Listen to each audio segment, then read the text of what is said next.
A dying millionaire visits an orphanage in an attempt to silence the guilt that consumes him. There, the gaze of a lonely girl awakens memories he thought were long buried.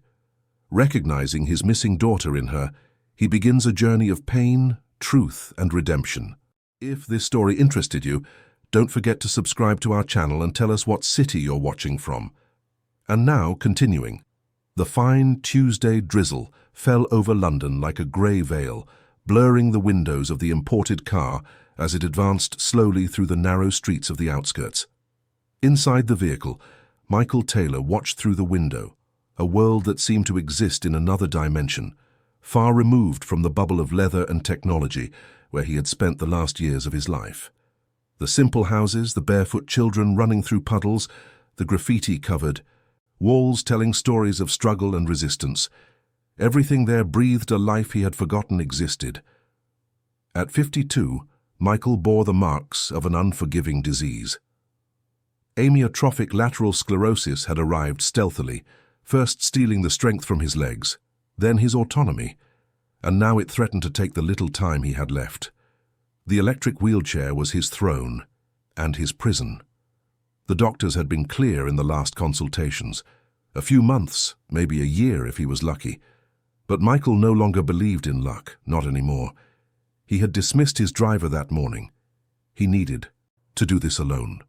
Even if driving with the adapted controls required all his concentration, there was something symbolic in steering his own destiny, even if it was just to a forgotten orphanage in the far reaches of the East End. On the seat beside him, a beige envelope contained a cheque for £100,000, money that wouldn't be missed from his accounts, but that might alleviate the weight he had been carrying in his chest since that terrible day 8 years ago. The GPS indicated his arrival. Michael parked in front of a rusty iron gate where a faded sign announced the New Hope Institute. The name sounded like a cruel irony. What hope could exist there, in that 2-story building with peeling paint and bars on the windows? But he wasn't there to judge. He was there to give, or rather, to try to buy a little peace for his tormented conscience. He activated the mechanism that lowered the car's side ramp, and with precise movements that practice had made automatic, positioned the chair to descend. The rain had stopped, but the ground was wet and uneven. Every imperfection in the asphalt translated into jolts that reverberated up his spine. He approached the intercom and pressed the button.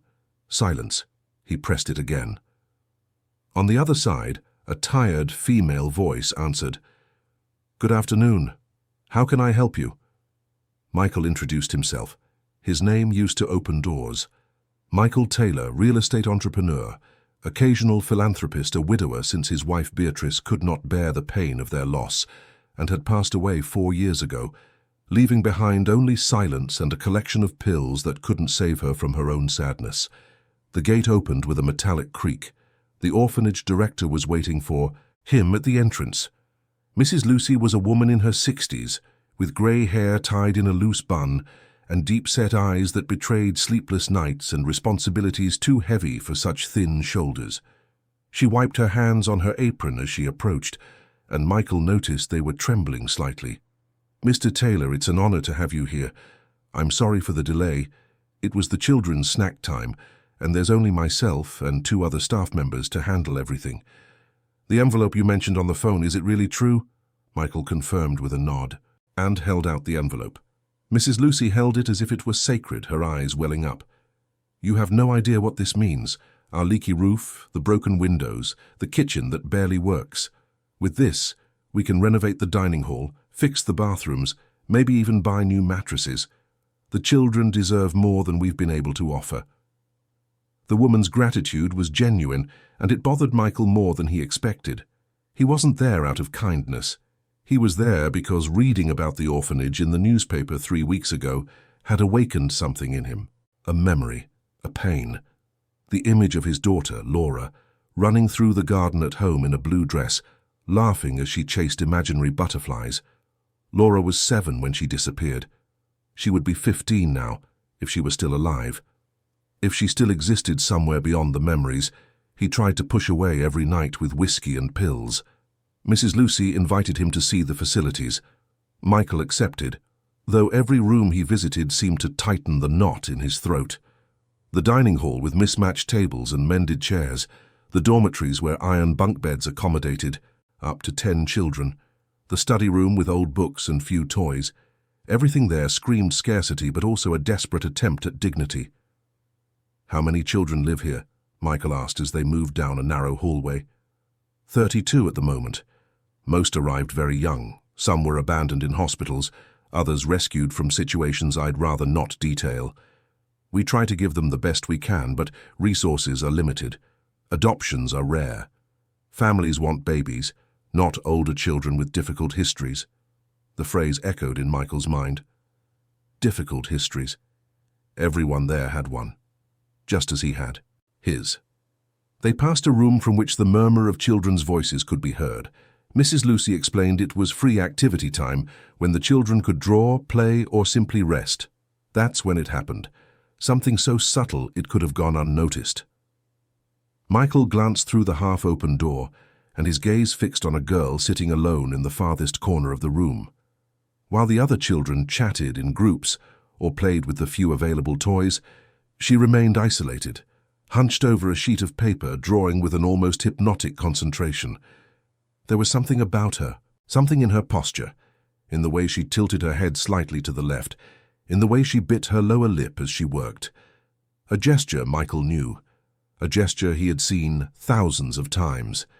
He felt his heart accelerate in his chest, that tired organ the doctors monitored with growing concern. He interrupted Mrs. Lucy mid-sentence about the needed roof repairs. "May I go into that room?" The director seemed surprised but agreed. She opened the door, and a few children looked up, curious about the man in the wheelchair. Michael entered slowly, trying to control the tremor that was starting to take over his hands. He didn't want to scare anyone. He didn't want to break that fragile moment. He approached the girl carefully. She didn't look up. She continued drawing, oblivious to the world around her. Michael stopped beside her and looked at the paper. What he saw made the air catch in his lungs. A garden, colorful flowers of all kinds, and in the center, dozens of blue butterflies flying in different directions, some soaring towards a yellow sun in the upper corner of the page, others perched on the flower petals. The lines were delicate, careful, made with worn-out colored pencils that barely had a point. Michael knew that drawing, or rather, he knew its essence. Laura drew blue butterflies, always blue. She said they were the bravest, the ones that flew the highest, the ones that never gave up looking for the sky. It was a childish fantasy, of course, but for Laura those butterflies meant hope. And he, to nurture that pure imagination, used to repeat a phrase that had become a ritual between them. The voice came out of his throat, trembling, almost a whisper but loud, enough for the girl to hear. Butterflies only fly when they believe there's a sky. The effect was immediate and devastating. The girl froze. The colored pencil slipped from her fingers and rolled across the table, falling to the floor with a small clatter. She slowly raised her head and turned to face him. Michael felt as if the world had stopped spinning. Those eyes, brown with small green flecks near the pupil, like islands in a dark ocean. The same eyes as Beatrice. The same eyes he saw in dreams and nightmares. And there on her right eyebrow a small crescent-shaped scar, almost imperceptible but unmistakable. The scar from a fall off the swing set at age 5, which had required 3 stitches at the emergency room. The recognition wasn't just his. The girl's eyes widened. Her mouth opened slightly as if to speak, but no sound came out. She looked at him with a mixture of confusion, fear, and something else.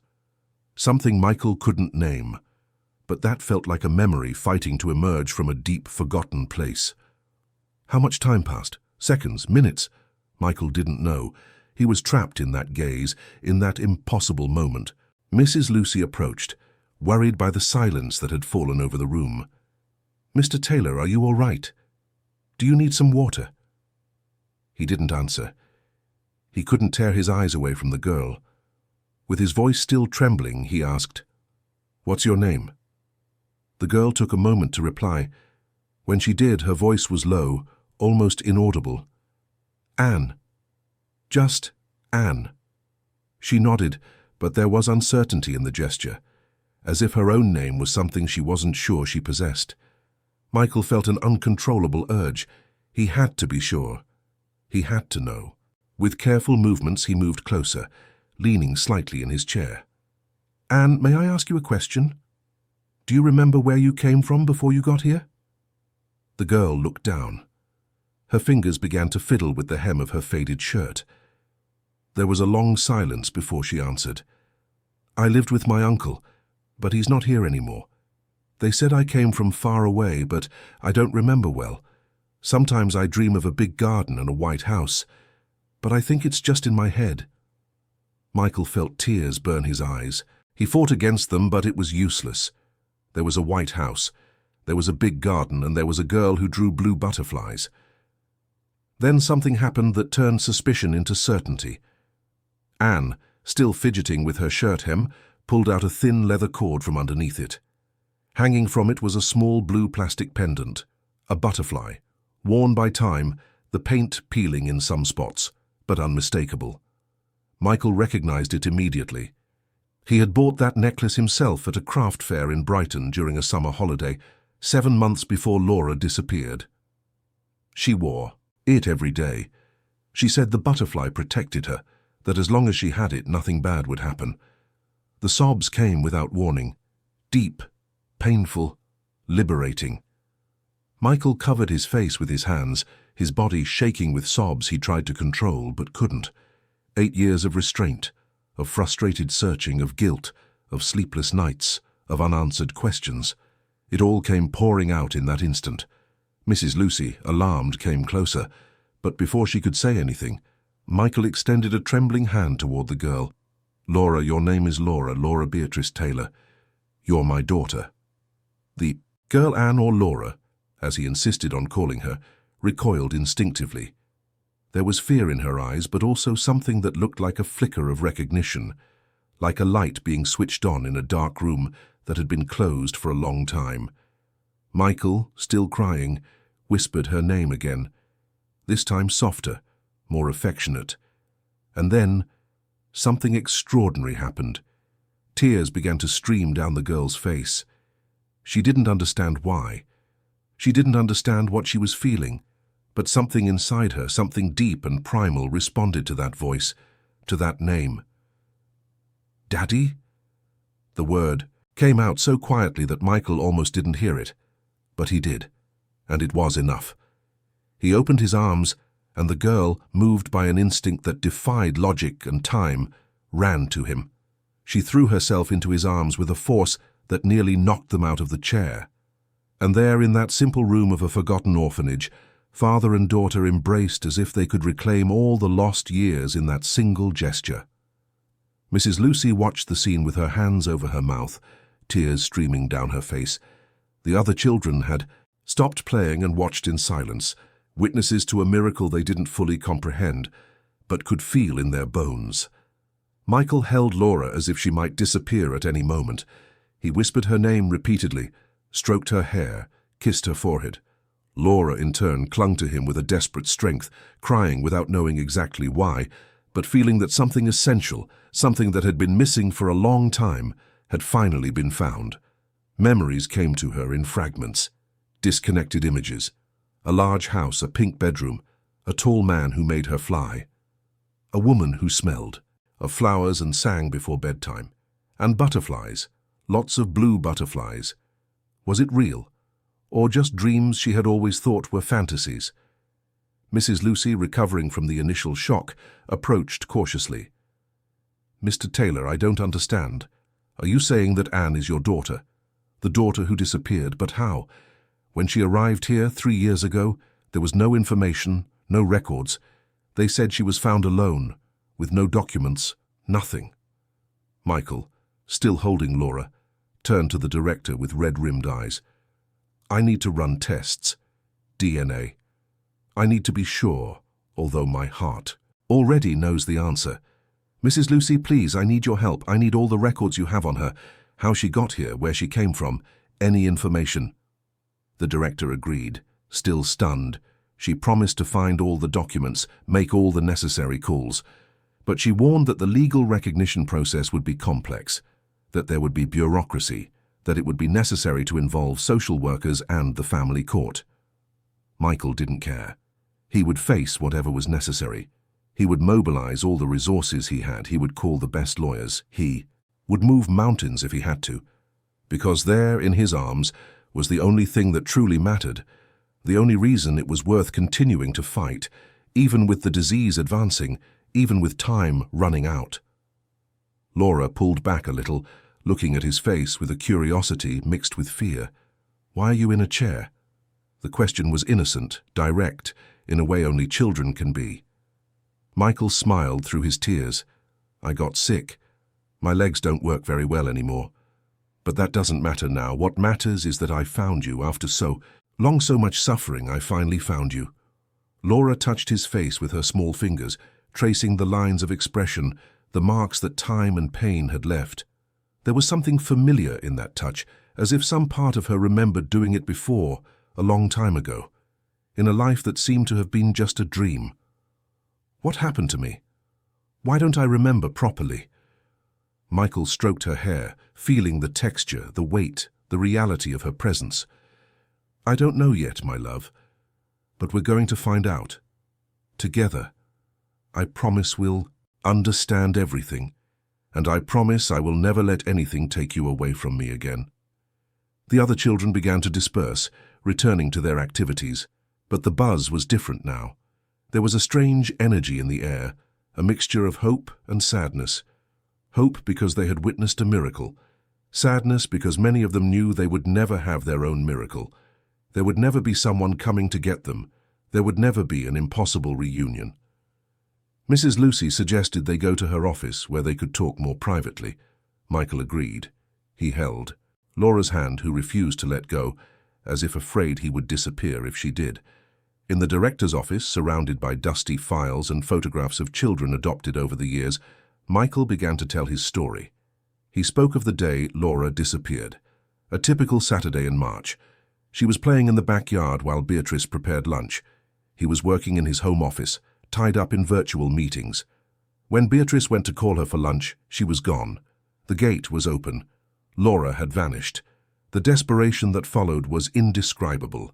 Police, searches, posters, news, reports.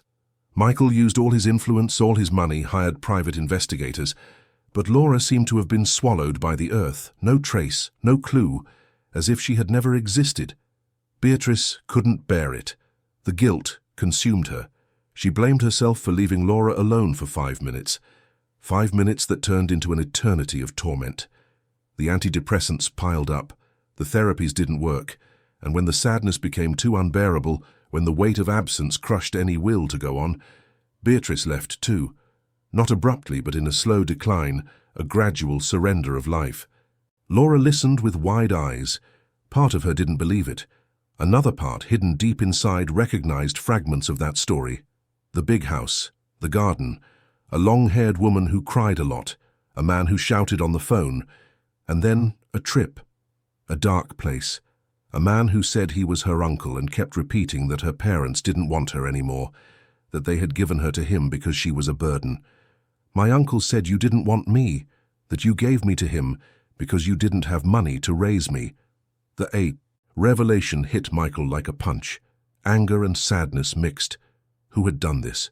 Who had stolen his daughter and poisoned her mind with lies? "Where is this uncle now?" Laura looked down. "He's gone. He got sick and passed away. After that, I was alone in the house. There were neighbors, but no one wanted to take me in. They said I wasn't really his daughter. They called someone, and they brought me here. They said I needed a safe place." Mrs. Lucy confirmed the story with a nod. Anne, as they knew her, had been brought in by social workers 3 years ago. She was about 12 at the time, but she was frightened, didn't talk much, had no documents. They tried to find out her origins, but the records were confusing. The man she lived with had no registered kinship. She didn't know her own last name. She said her name was just Anne. Michael felt the anger swell inside him, but he needed to stay in control. Laura needed him to be calm, strong. There would be time for anger later. Now, the important thing was to take care of her, protect her, rebuild what had been destroyed.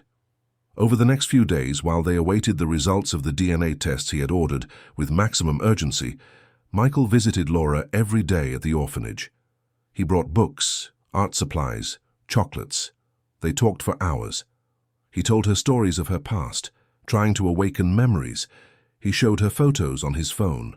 Laura observed everything with a mixture of fascination and confusion, as if she were assembling a giant jigsaw puzzle where some pieces fit perfectly and others seemed to belong to another game. Slowly the memories returned, not all at once, but in flashes. The pink bedroom, the dog named Thor, afternoons in the pool, trips to the beach, her mother's singing voice, the scent of her father's cologne. It all came in waves, sometimes clear, sometimes hazy, but always accompanied by a sense of belonging she hadn't felt in years. Mrs. Lucy watched the development of this relationship with a mix of joy and apprehension. Joy because it was beautiful to see a father reunited with his daughter. Apprehension because she knew the legal process would be complicated. There would be questions, investigations, bureaucracy. And there was also Michael's fragile health, which did not go unnoticed. On the evening of the fourth day, as Michael was about to leave after another visit, Laura held his hand. "Are you coming back tomorrow?" The question carried so much fear, it broke his heart. "I'll come back every day, Laura, until you can come home with me. And when that happens, we will never be separated again. Never again." She smiled. A smile that was still timid, still laden with doubt, but a genuine smile. The first one Michael had seen on her since they were reunited. As he drove home that night, Michael felt something he hadn't experienced in years. Hope. True, pure, unshakable. It didn't matter how much time he had left. It didn't matter what the disease would do to his body. He had a purpose now. He had a reason to fight. He had his daughter back, and he was willing to do whatever it took to protect her, to make up for the lost years, to build a future where she felt loved and safe. Even if that future was measured in months instead of years, because love isn't measured in time. It's measured in intensity, and the intensity of the love he felt at that moment was enough to fill an entire lifetime. The DNA test result arrived on Monday morning, 6 days after the meeting at the orphanage. Michael was in his home office, surrounded by stacks of documents his lawyers had prepared, when the phone rang. He answered with trembling hands, already knowing what he would hear, but still needing the scientific confirmation to turn emotional certainty into legal truth. The doctor's voice was direct and professional, a 99.9% match. Anne was, without a shadow of a doubt, Laura Beatrice Taylor, his daughter, his blood, his reason for living. Michael hung up the phone and allowed himself a moment of absolute silence. He closed his eyes and took a deep breath, feeling the weight of 8 years being lifted from his shoulders. Laura was alive. Laura was found. Laura was coming home. But while one part of him celebrated, another part, the more rational and experienced part, knew that the battle was just beginning. He immediately contacted his legal team, led by Dr. Adrienne Miller, one of London's top family law specialists. They needed to act quickly but with precision. Every step would be crucial. Adrienne arrived at noon, accompanied by 2 assistants carrying more papers and tablets. She was a woman in her early 40s, with black hair cut in a sharp bob, discreetly framed glasses, and a posture that inspired confidence. Michael had known her for years. She had handled various legal matters for his company, and more importantly, had been one of the people who tried to help him during the search for Laura years ago.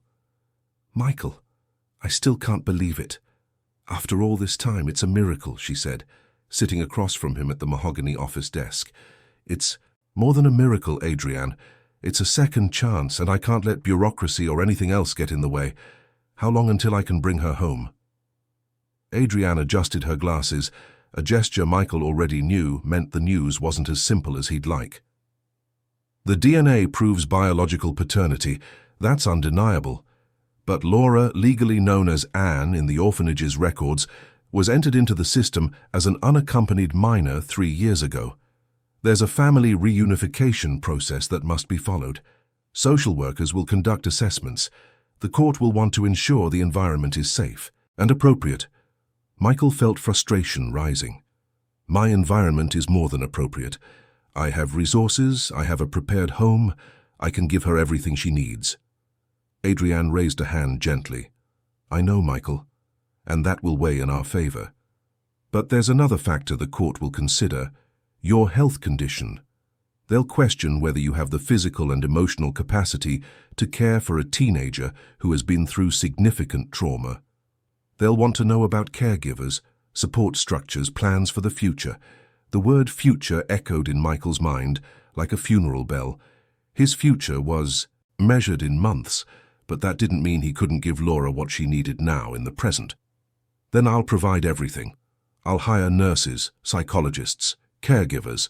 I'll adapt the house completely. I'll do whatever it takes. I'm not losing my daughter again because of paperwork. Adrienne smiled, recognizing the determination that had made him a successful businessman. I know you will, and we'll do this the right way. I've already contacted the family court and scheduled a preliminary hearing for Thursday. Until then, keep visiting Laura at the orphanage. Document everything. Rebuilding the bond is crucial. And Michael, there's something else we need to discuss.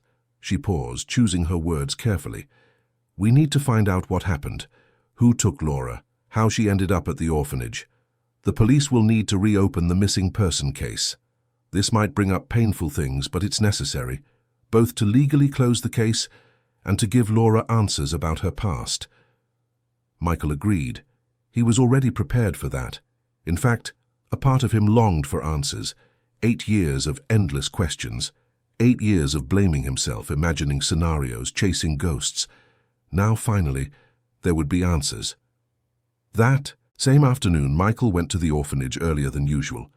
He found Laura in the yard, sitting alone on a bench under a large oak tree. She was drawing again. She was always drawing, and Michael realized it was more than a hobby.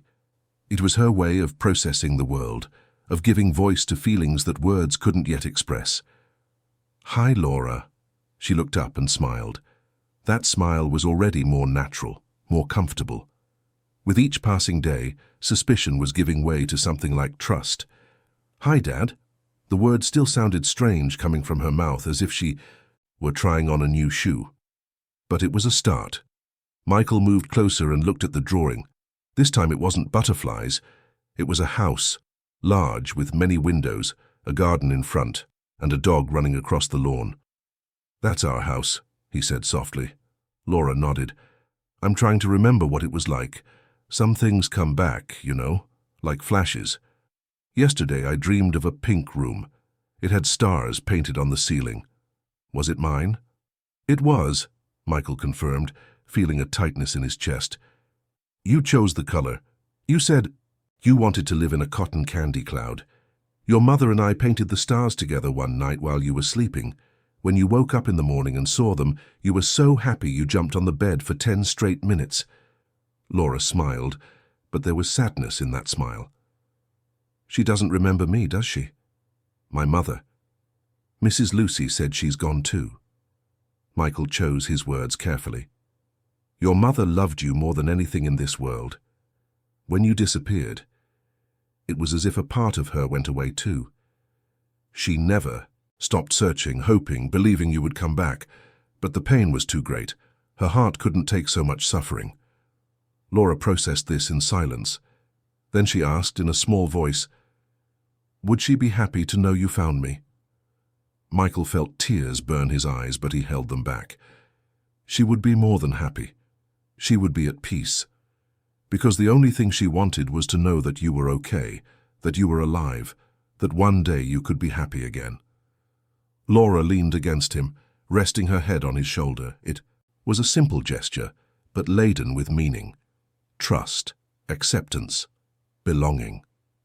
You're sick, aren't you? I heard Mrs. Lucy talking to one of the carers. They said you're not going to get better. Michael hadn't expected the question, but he wouldn't lie to her either. I am sick, yes, my body doesn't work like it used to, and the doctors say there's no cure, but that doesn't mean we can't have time together. Quality time. Time to get back what we lost. How much time? I don't know, Laura. No one knows for sure, but whatever it is, I'm going to use every second to make sure you're okay, that you have everything you need, that you feel loved. Laura pulled away and looked at him with serious eyes, older than her 15 years. You're not going to leave me again, are you? The question broke Michael's heart into 1,000 pieces. Never. As long as I'm breathing, I'll be by your side. And even after, I'll make sure you have everything to build a good life. I promise. They sat in silence for a while, just side by side, watching the other children play. There was something melancholic about the moment. The joy of the reunion mixed with the awareness of limited time. But there was also hope. The hope that love could heal deep wounds, that it was never too late to start over. The next day, 2 detectives visited Michael at his home. They brought the old file on Laura's disappearance, now reopened in light of the new evidence. Detective Fisher, a middle-aged man with a grey mustache, and Detective Carla Stevens, young and meticulous, sat in the living room and began asking questions. Mr. Taylor, we need you to tell us everything Laura has told you. About the years she was missing. Any detail could be crucial. Michael recounted everything. The man Laura called Uncle, the lies he told, the isolation, the house where she lived, the fact that this man had passed away about 3 years ago, leaving her alone. Carla took notes furiously on her tablet.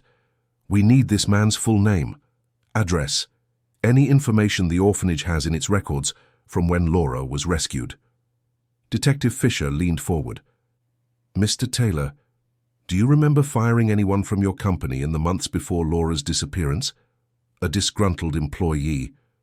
Someone who might have had her reason to want to harm you. The question hit Michael like a bolt of lightning. He had never considered that possibility. He had always assumed Laura was the victim of a random, opportunistic abduction.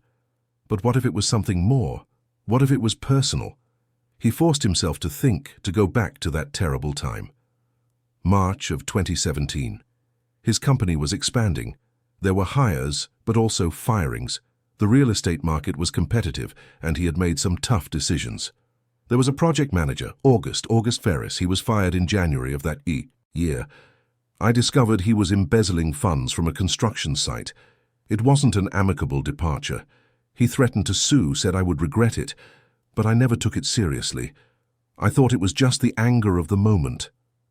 Carla and Fisher exchanged significant looks. We need to check this. Do you have a photo of him? Any records? Michael called his assistant, who quickly located August Ferris's file in the company archives. The photo showed an ordinary-looking man, early 40s, brown hair, glasses. Nothing special or memorable, but there was something in his eyes. A hardness, a bitterness. We'll investigate. Find out where he lived, who he associated with, what happened to him after he was fired. If he was really the one who took Laura, we need to understand why and how. Michael felt a mixture of anger and nausea. The idea that someone from his own company, someone he had professionally trusted, could have done something so horrific was almost unbearable. Over the next few days, while the investigation progressed behind the scenes, Michael focused on preparing the house for Laura's return. He hired a team of decorators to renovate her room, keeping the essence. Laura remembered but updating it to reflect her current age. The pink walls were repainted a softer shade of lavender. The stars on the ceiling were redesigned, larger and brighter. A new, more comfortable bed, a desk for studying, shelves for books, wall space for her drawings. He also hired a full support team, specialized nurses to care for his medical needs, a child psychologist, Dr. Helena Roberts, who specialized in trauma and family reintegration, a nutritionist, a private tutor as Laura had missed years of formal education. The house, which had for so long been a mausoleum of painful memories, began to come to life again. Staff moved about, organizing, preparing, transforming. Michael supervised everything from his wheelchair. Every detail mattered. Everything had to be perfect for when Laura could finally come home. The preliminary court hearing took place on a rainy Thursday. The room was formal but welcoming, with light-colored walls and a few plants in the corners. The judge, Dr. Marcia Oliver, was a woman in her 50s, with a serious demeanor but a kind gaze. She reviewed all the presented documents, the DNA results, the reports from the social workers who had visited Michael's home, the preliminary psychological evaluations. Laura was present, sitting next to Michael, nervous and quiet. Mrs. Lucy also attended as the orphanage's representative. Adrienne presented the case with the precision of someone who knew every letter of the law. The judge asked questions about the structure of the home, about Michael's plans to care for Laura, about school, about emotional support, about what would happen when, not if, his health worsened. Michael answered everything honestly. Yes, he was sick. Yes, his time was limited, but he had arranged everything. A trust fund to secure Laura's financial future, a designated legal guardian to assume custody if he could no longer do so, his cousin Robert, a family man with 3 children who had already agreed to be part of Laura's life, a complete support network. The judge then turned to Laura. "And you, Laura, what do you want?" Laura looked at Michael, then at the judge. Her voice was quiet but firm. "I want to be with my father. I know he's sick. I know things might be difficult, but he's my dad, and I've spent too much time not knowing who I was, not belonging to anyone. Now I know, and I want to be with him." The answer seemed to touch something in the judge. She asked a few more questions, reviewed a few more documents, and finally announced her decision. Considering all the factors presented, the proven biological link, the adequate structure provided, and especially the expressed wish of the minor, I grant temporary custody of Laura Beatrice Taylor to her father, Michael Taylor, with mandatory social services follow-up for 6 months and regular psychological evaluations. Permanent custody will be assessed after this period. Michael felt his chest explode with relief. Laura could come home, finally.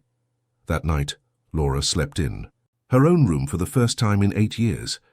Michael accompanied her there, showed her every detail he had prepared. She touched the walls, looked at the stars on the ceiling, sat on the new bed, testing its softness.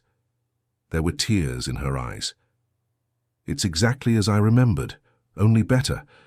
Michael kissed her forehead. "Welcome home, my love. Welcome home." But while Laura slept safely for the first time in years, in the police offices, the investigation was revealing disturbing truths. Detective Stevens had located records for August Ferris. After being fired, he had moved to a remote neighborhood in North London. He lived alone. He had a history of depression and excessive drinking. Neighbors remembered seeing a young girl with him years ago, but assumed she was his niece. No one questioned. No one investigated. Detective Fisher reviewed old photos, cross-referenced dates, connected dots. The day of Laura's disappearance coincided with records of a car seen near the Taylor's house. A car that, according to security camera footage recovered from the archives, belonged to August Ferris. It was all starting to make sense. The firing, the anger, the desire for revenge, and Laura, innocent and trusting, playing in the yard. An opportunity, a moment of carelessness, and a life destroyed by pure malice. But August was dead. He had passed away 3 years ago, taking most of the answers with him. What the investigation could do now was reconstruct the lost years, give Laura and Michael some form of closure, of understanding. Carla visited Michael 2 days later, bringing a preliminary report. They sat in the office, and she began to explain what they had discovered. "Mr. Taylor, all indications are that August Ferris abducted Laura as a form of revenge.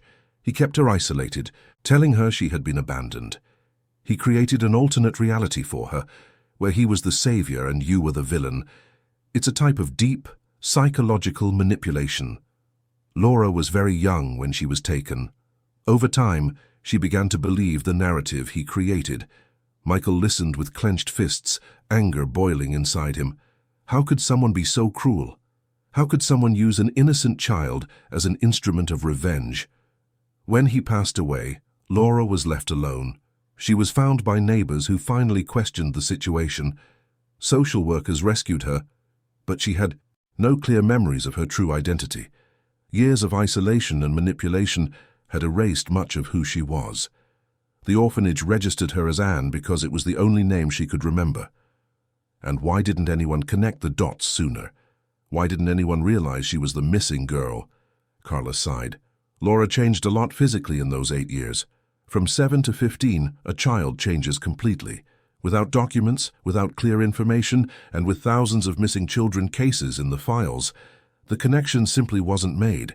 It took you going there. It took that moment of recognition. Michael absorbed it all. Part of him wanted to scream, to break things, to find a way to punish August, even though he was no longer here. But another part, the wiser part, knew that anger wouldn't change anything. What mattered now was Laura, helping her heal, rebuild, be happy. Are you going to close the case? We'll document everything. Officially close the disappearance investigation. August's death means there will be no trial. But at least you and Laura will have answers. You'll know what happened. And that sometimes is all we can offer. In the weeks that followed, Laura began to adjust to her new life. It wasn't easy. There were nights of nightmares where she would wake up screaming, confused about where she was. There were moments of dissociation where she would call Michael uncle without realizing it. There were anxiety attacks, irrational fears, difficulty trusting. But there was also progress. Therapy with Dr. Helena was helping. The daily sessions, where Laura could talk about her fears, process her traumas, reconstruct her identity, were making a difference. She started studying again, just a few hours a day at first, then for longer periods. She discovered she liked literature and art. She wanted to be a painter, perhaps, or a writer. Michael was present every step of the way.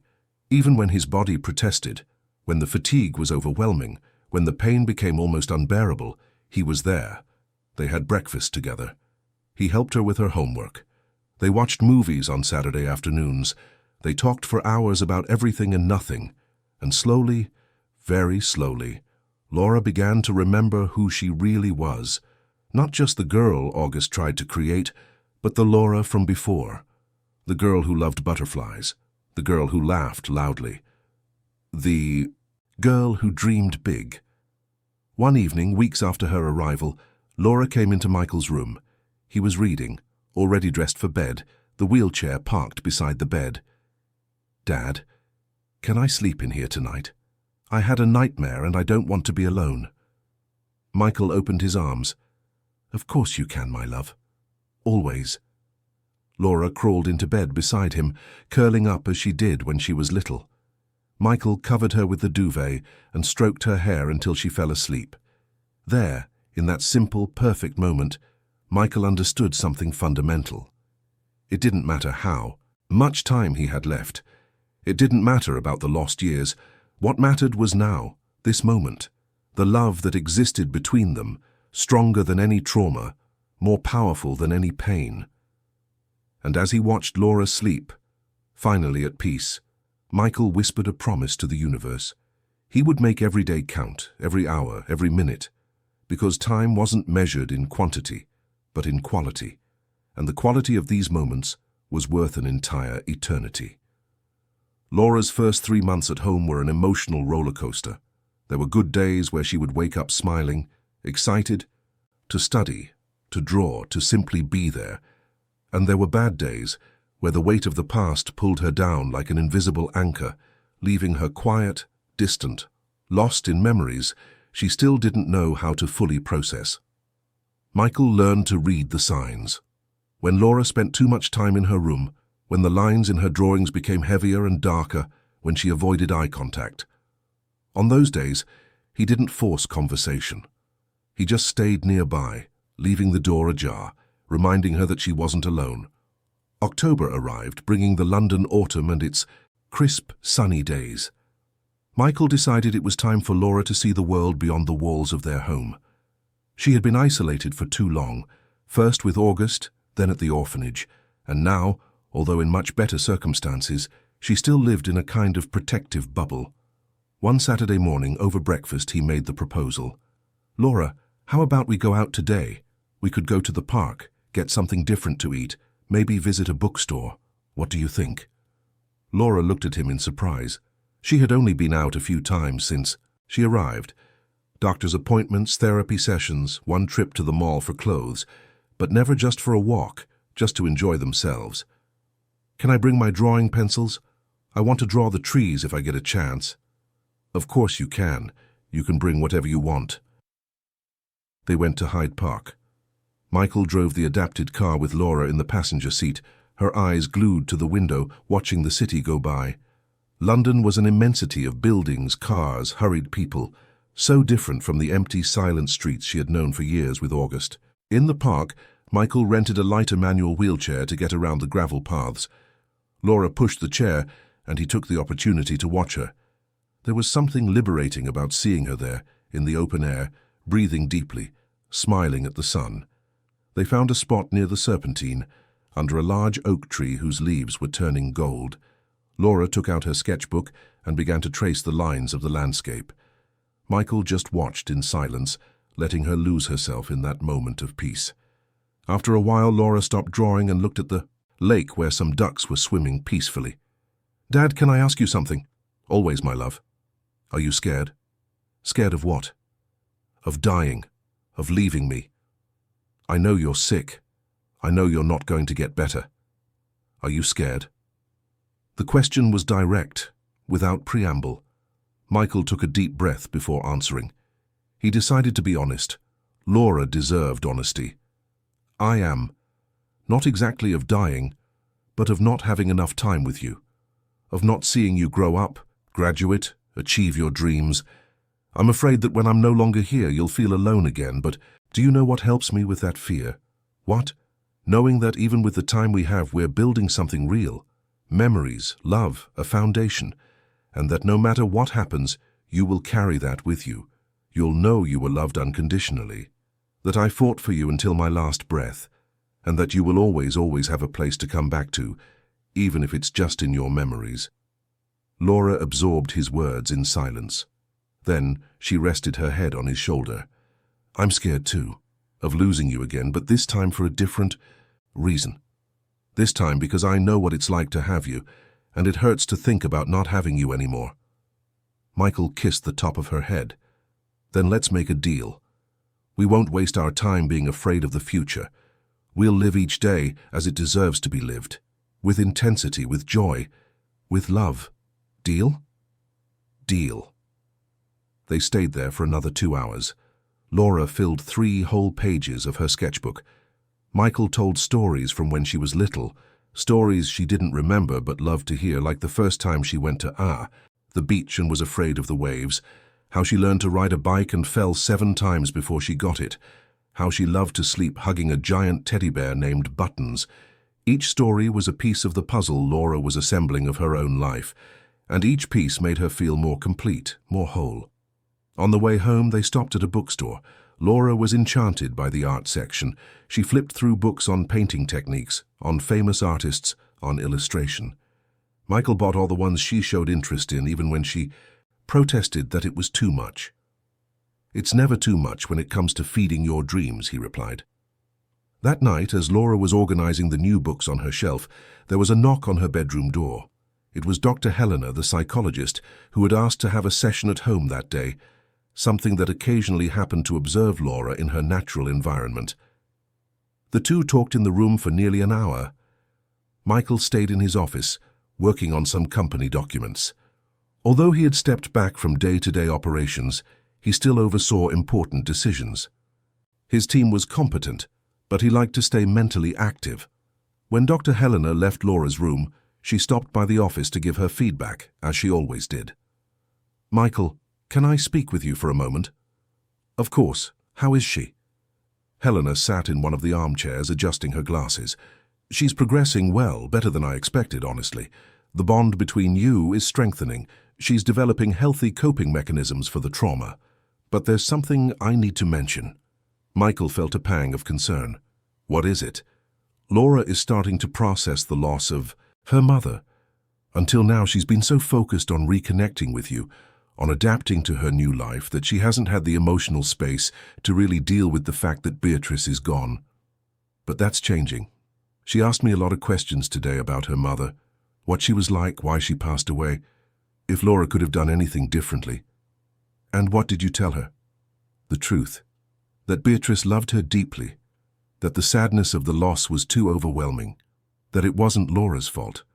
But I also warned her that this grieving process will be difficult. Laura lost 8 years with her mother, and now she's losing the opportunity to get them back. It's a double loss. She's going to need a lot of support. Michael nodded, absorbing the information. I'll be here, for whatever she needs. Helena smiled.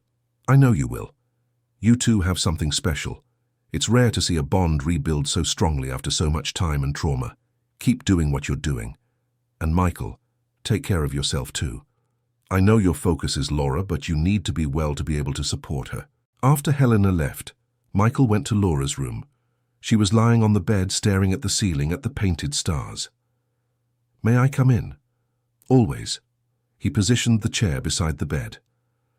Dr. Helena told me you talked about your mother today. Laura kept looking at the ceiling. I don't remember much about her, just flashes, the smell of her perfume, her voice singing, soft hands combing my hair. It's like trying to hold water. The more I try to remember, the more it slips away. Michael took out his phone and opened the photo gallery. There were hundreds of pictures of Beatrice and Laura together. He never had the courage to delete them, though looking at them had been too painful for years. Now, finally, there was a purpose for those memories frozen in time. Come here. I want to show you something. Laura sat beside him, and together they began to scroll through the photos. A radiant, pregnant Beatrice caressing her belly. A newborn Laura wrapped in pink blankets in her mother's arms. The first baby foods, the first steps, birthdays, Christmases, trips to the beach. Each photo was accompanied by a story that Michael told, in rich detail. Laura drank in every word, every image, trying to fill the voids in her memory. When they came to a specific photo, Laura asked him to stop. It was a simple image. Beatrice and Laura in the garden, both kneeling in the dirt, planting flowers. Beatrice had dirt on her hands and face, and Laura was laughing, showing off an earthworm she had found. I remember this, Laura said, her voice trembling. I remember planting flowers with her. I remember she said that flowers were like children. They needed care, love, and patience to bloom. Michael felt tears roll down his face. She said exactly that, and you asked if that meant you were a flower. She answered that you were the most beautiful of them all, a rose without thorns. Laura began to cry. Not the dramatic cry of a shocking revelation, but the soft cry of someone finally allowing herself to feel a loss that had been denied for too long. I wish she were here. I wish I could hug her, tell her I'm okay, that I'm back. I know, my love. I wish that too. But you know what I believe? That somehow, wherever she is, she knows. She knows you're back, that you're safe, that you're being loved, and that brings her peace. They stayed like that for a long time, looking at photos, crying, laughing, remembering. It was therapeutic. It was necessary. It was Laura's way of finally making peace with a mother she barely remembered but had always loved, in that deep place where love doesn't need memories to exist. In the following days, Laura started a new project. She decided to create a memory album about Beatrice. She pasted photos, wrote texts based on the stories Michael told, and drew illustrations. It was her way of getting to know her mother, of building a posthumous relationship, of saying goodbye. Michael watched the process with admiration. Laura was stronger than he had imagined, more resilient. She had been through traumas that would destroy most adults, but there she was, not just surviving, but actively trying to heal, to grow, to live.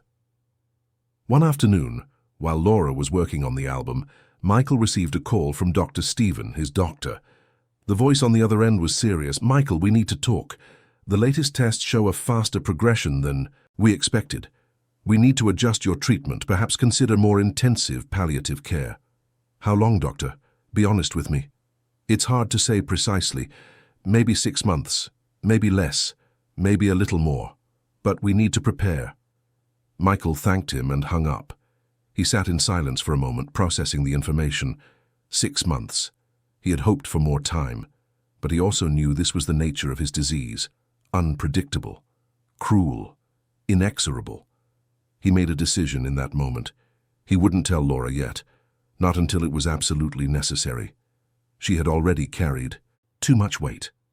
She deserved these months of relative peace, of building, of healing, There would be time for goodbyes later. That evening, during dinner, Laura made an announcement. "Dad, I was thinking, you know that check you were going to donate to the orphanage? The one that ended up leading you to me?" "Yes, why? What if we did something bigger, like a real foundation, to help other children like me? Lost children, children who need to be found." Michael felt his chest tighten with pride. Here was his daughter, who had suffered so much thinking of helping others. "I think that's a wonderful idea. In fact, I've already started something in that direction. I've established a fund in your name. I was waiting for the right moment to tell you. The money will fund searches, psychological support, improvements in orphanages, and when you're old enough, you can decide how you want to manage it." Laura smiled, that smile that lit up her face, and that Michael loved more than anything in the world.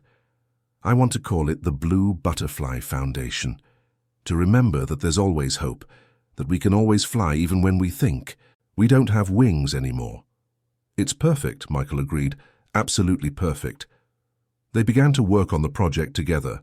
Laura designed logos, thought about campaigns, suggested ways to reach at-risk children. Michael handled the legal, financial, and structural side. It was a partnership, father and daughter building something bigger than themselves. Mrs. Lucy was one of the first people they visited with the proposal. The New Hope Institute would be the foundation's first beneficiary. Complete renovations, new equipment, hiring more staff, educational programs. When Mrs. Lucy heard about the plans, she cried. The children still there would be impacted. And future generations too. All because a wealthy man decided to make a donation and in the process found so much more than he expected. Laura asked to visit the orphanage again. She wanted to see the other children, talk to them, perhaps offer a little of the hope she herself had found. The visit was emotional. The children remembered Anne, the quiet girl who drew alone.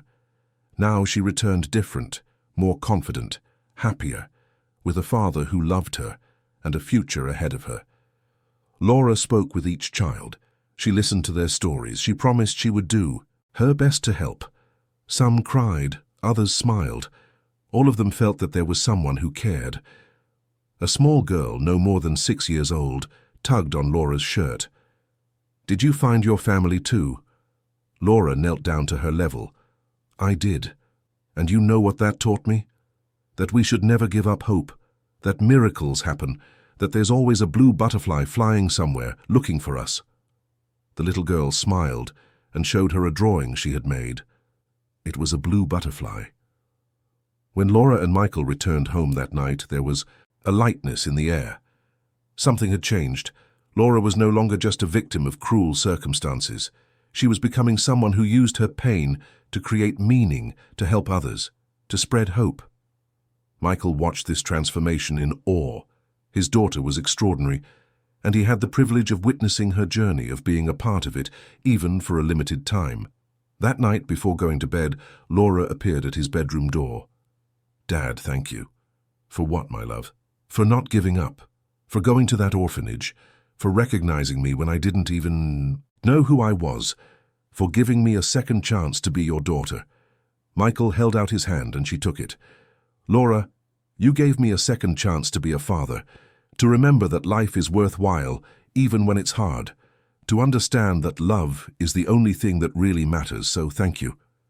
They held hands for a moment in silence. They didn't need any more words. The love said it all. As Laura returned to her room, Michael looked out the window. Outside, the city slept under a blanket of lights, and here, in this house that had been a mausoleum of pain, life was now pulsing again. He knew his time was running out. He could feel his body weakening with each passing day, but he also knew he had fulfilled his mission. He had found Laura. He had given her a solid foundation. He had planted seeds of hope that would continue to grow long after he was gone, and that was enough, more than enough. It was everything. The next morning, Michael woke up to Laura gently shaking his shoulder. "Dad, wake up. I want to show you something." He opened, his eyes still sleepy. "What time is it?" 6 in the morning. "Come on, quick, before the sun gets too high." Intrigued, Michael transferred to his chair and followed Laura to the garden. The sky was painted in shades of orange and pink, the sun rising slowly on the horizon.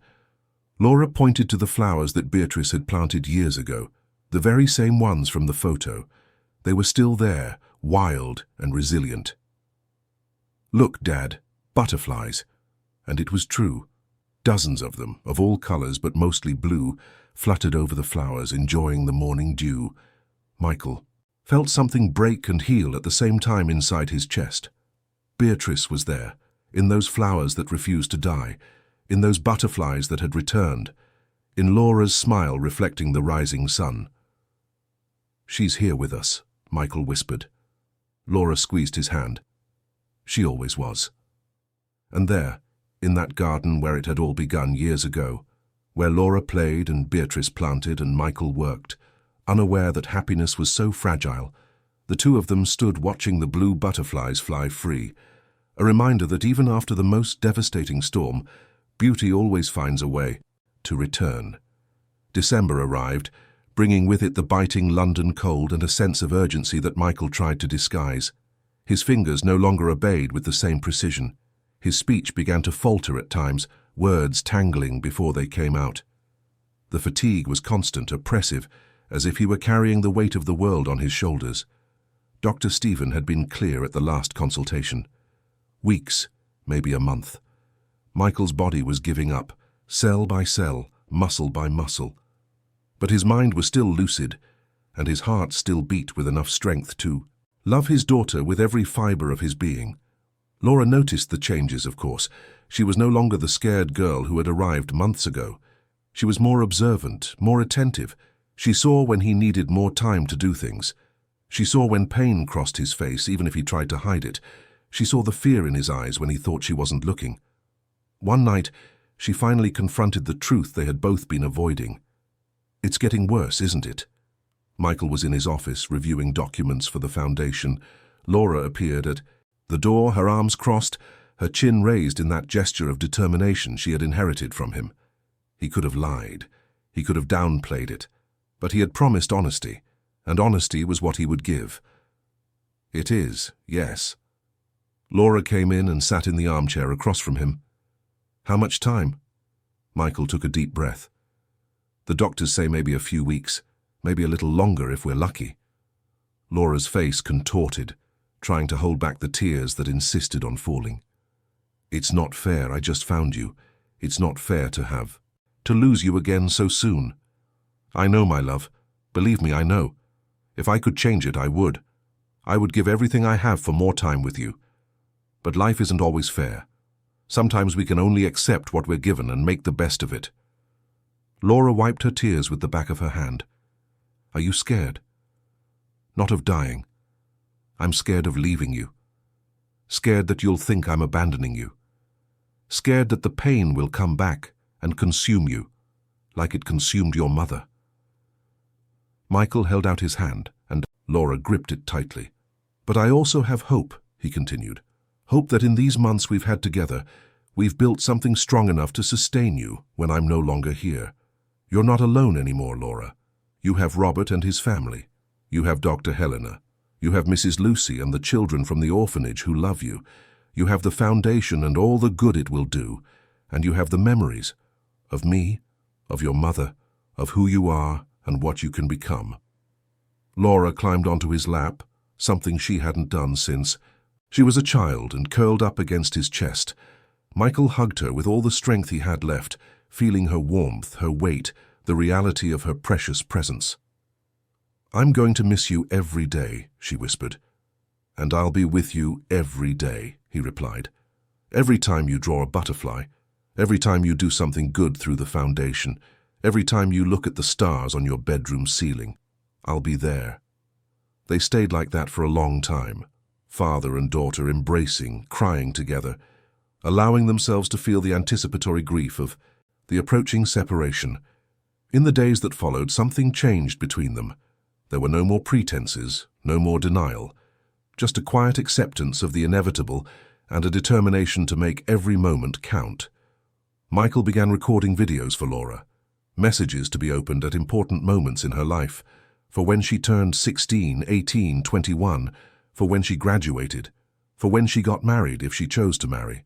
For when she had children. For when she was sad and needed to hear his voice. In each video he spoke of love, of courage, of resilience. He told family stories. He gave advice he hoped she would find useful. He told her how much he loved her, how proud he was of her, how much he believed in her potential.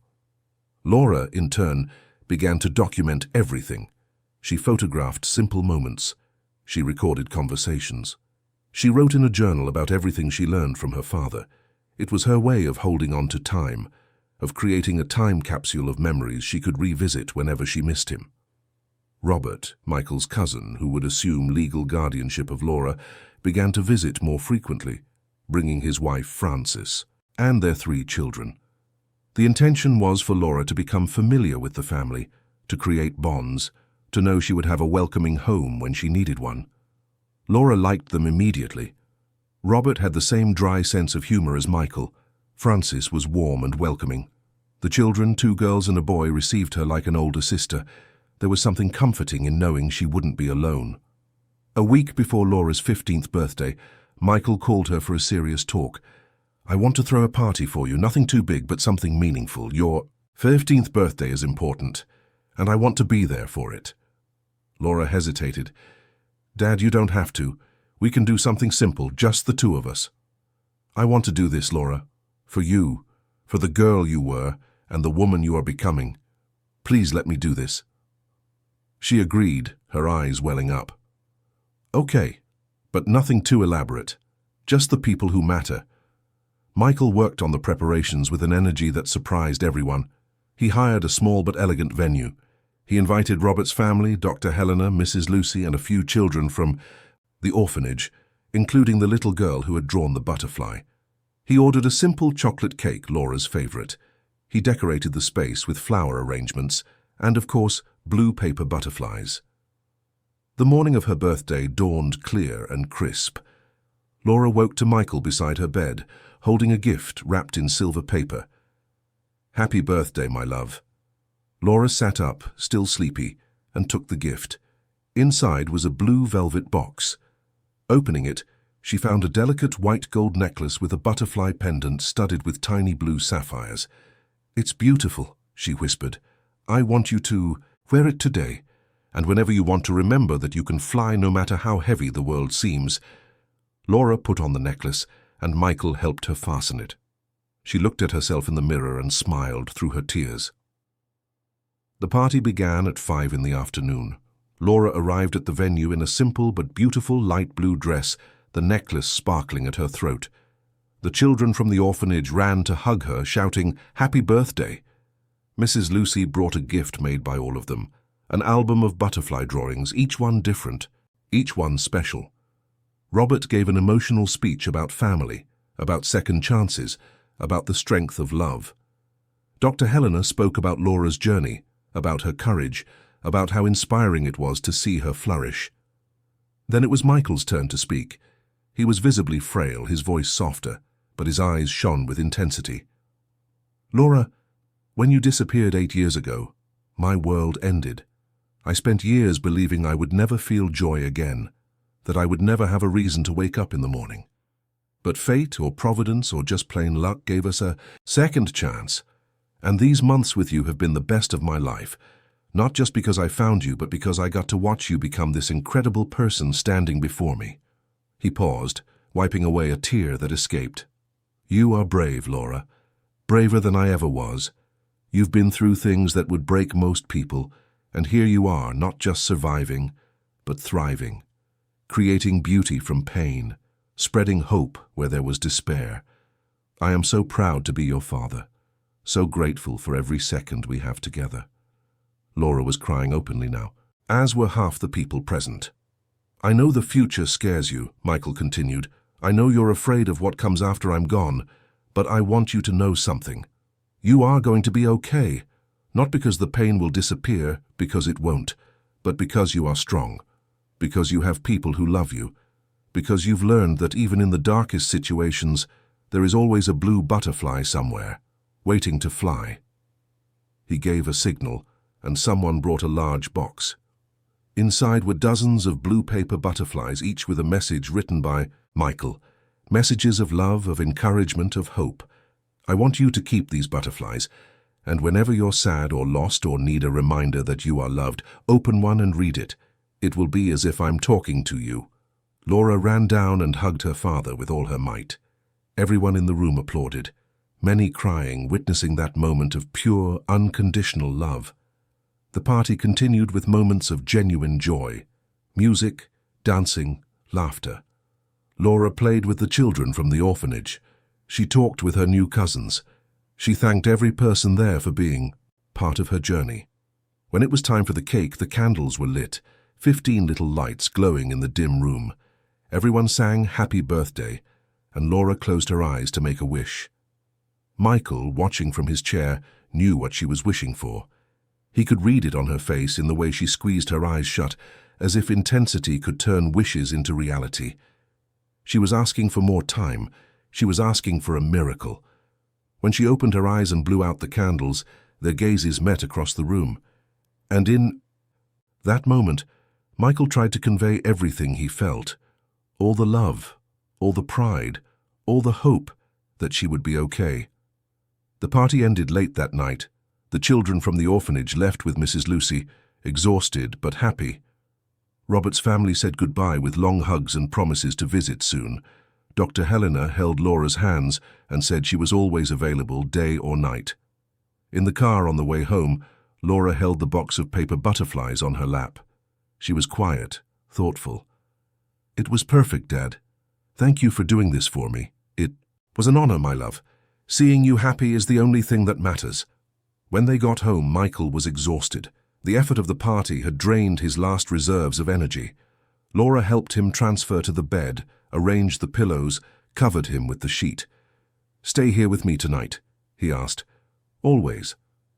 Laura lay down beside her father, her head resting on his shoulder. They were silent for a while, just enjoying each other's presence. "Dad? Yes? I'm not scared anymore. Of the future, I mean. It still hurts to think about losing you, but I'm not scared anymore. Because you taught me that love doesn't end, that the people we love live on in us, in the choices we make, in the good we spread." Michael kissed the top of her head. "You've learned well, so well. And I'm going to make you proud. I'll take care of the foundation. I'll help other children. I'll live in a way that honors you and Mom. I promise. You already make me proud, Laura. More than words can express." They fell asleep like that, father and daughter, intertwined, holding each other against the encroaching darkness. The following days passed in a kind of temporal suspension. Michael grew weaker and weaker, spending most of his time in bed. Nurses came daily. Dr. Stephen made frequent visits, adjusting pain medication, ensuring maximum comfort. Laura rarely left his room. She read aloud from the books he liked. She showed him her new drawings. She told him her plans for the foundation. She held his hand and simply existed beside him. Robert and Francis also came by almost every day, offering support, helping with whatever was needed. The children made drawings for Michael, letters wishing him well, even though they knew there would be no recovery. One afternoon, 2 weeks after the birthday, Michael asked for everyone to come. He had something important to say. Gathered in the room, Robert, Francis, the children, Laura, and Dr. Helena, Michael began to speak, his voice weak but firm. "I want to thank all of you for being here, for loving Laura as I love her, for promising to take care of her when I no longer can. Robert, you are more than a cousin. You are a brother. And I know Laura will be in good hands." Robert wiped away tears. "I'll take care of her as if she were my own daughter, Michael, I promise." Michael looked at Laura. "And you, my blue butterfly. You were the greatest gift of my life. Twice. First when you were born, then when I found you again. These months have been a miracle, and I will carry them with me wherever I go." Laura held his hand tightly, crying silently. "Don't be afraid to live," Michael continued. "Don't be afraid to be happy. Don't let the pain of the past stop you from building a beautiful future. Your mother and I will always be with you. In the stars you look at, in the butterflies you draw, in the good that you do, always." He took a deep, visibly strained breath. "And now, I'd like a moment alone with Laura, if possible." Everyone left discreetly, leaving father and daughter alone. Michael pulled Laura closer, holding her face between his trembling hands. "It's coming, my love. I can feel it. And it's okay. I've lived long enough to see you safe, loved, with a future ahead of you." "I have no regrets," Laura sobbed. "I don't want to let you go." "I know. But life goes on, Laura, and you have so much ahead of you, so many wonderful things waiting. Promise me you'll live, that you'll be happy, that you'll spread light wherever you go." "I promise," she whispered. "I promise." "Then it's okay. You can let me go. You can move forward. Because love never ends. It only transforms." Michael closed his eyes, exhausted. Laura lay beside him, holding him, and they stayed that way as the sun set outside, painting the sky orange and pink. When night had fully fallen, Michael opened his eyes one last time. He looked at Laura, smiled that soft smile full of love, and whispered, "Fly high, my butterfly." And then, with Laura's hand in his, surrounded by love and peace, Michael Taylor departed. Not in pain, not in despair, but in serenity, knowing he had fulfilled his mission. He had found his daughter. He had given her roots and wings. He had left a legacy of love that would transcend his physical existence. Laura stayed by his side for a long time, crying softly, but also feeling a strange peace. He was no longer suffering. He was no longer trapped in a body that betrayed him. He was free. The days that followed were a blur of arrangements, rituals, goodbyes. The wake was simple but emotional. Hundreds of people attended, employees from his company, families who had been helped by the foundation, children from the orphanage, friends, acquaintances. Laura stood beside the coffin receiving condolences, hugs, words of comfort, and in every person who passed, she saw the impact Michael had had, the lives he had touched, the good he had done. The burial took place on a sunny day. Laura placed a blue paper butterfly on the coffin before it was lowered. It was her farewell, her final gift, her promise that she would keep flying. In the following weeks, Laura moved in with Robert and Francis. It was hard to leave the house where she had reconnected with her father, but she also knew she was ready. Robert had one of the rooms converted for her, ensuring she had her own space, her privacy. The adjustment was surprisingly smooth. The children welcomed her with genuine joy. Francis was patient and caring. Robert was always available when she needed to talk, and Laura in turn allowed herself to be cared for, to be loved, to be part of a family again. The Blue Butterfly Foundation grew rapidly. With the funding established by Michael and the careful management of a dedicated team, they began to make a real difference. Missing children were found, orphanages received renovations, psychological support programs were established. Michael's legacy lived on through every transformed life. Laura, now 16, became a spokesperson for the foundation. She spoke at events, shared her story, inspired other children who had been through trauma. And in every speech, in every word, she carried the essence of what Michael had taught her. That love wins, that hope persists, that we can always fly. One night, exactly 1 year after Michael's passing, Laura opened one of the paper butterflies he had given her. The message read only, "Look up." Intrigued, she went out into the garden of Robert's house, and there, in the starry sky, she saw a shooting star cut through the darkness. She smiled through her tears. "Hi, Dad." And there, under that infinite sky, Laura understood completely. Michael had never left her. He was in the choices she made, in the good she spread, in the lives she touched, in the love she carried. He was in the blue butterflies she drew, in the children she helped, in the moments of courage when everything seemed difficult, in the laughter with her new family, in the tears that still came sometimes. Michael was in everything she was and everything she would become. And Laura, finally understanding that death is not the end of love but merely a transformation, allowed herself to live, fully, intensely, with purpose. Because butterflies only fly when they believe there's a sky. And she had one. She always had, she always would. And she would fly, high, far, free. in memory of those she loved, in honor of those who loved her, in hope for all who still needed to discover that they too could fly. End of story. Dear listeners, we hope the story of Michael and Laura has deeply touched your heart. If you were moved by this journey of reunion, unconditional love and hope that transcends even death, please leave a like, subscribe to the channel, and tell us in the comments which moment affected you the most.